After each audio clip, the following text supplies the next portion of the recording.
Oh yeah. Alright, what did I come in here for? Got light.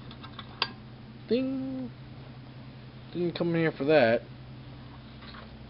Or corvair parts. Like a new bearing. Or bolts. Got bolts.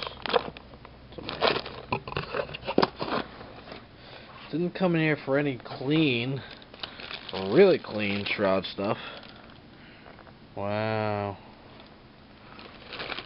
I came in here for soldering iron.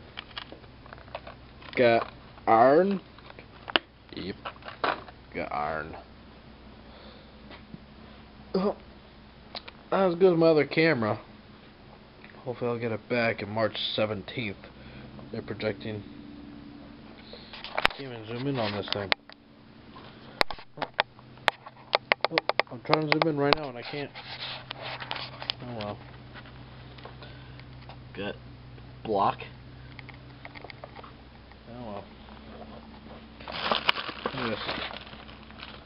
Looks like a brand new bell housing, doesn't it? Cleaner than the way the factory had it.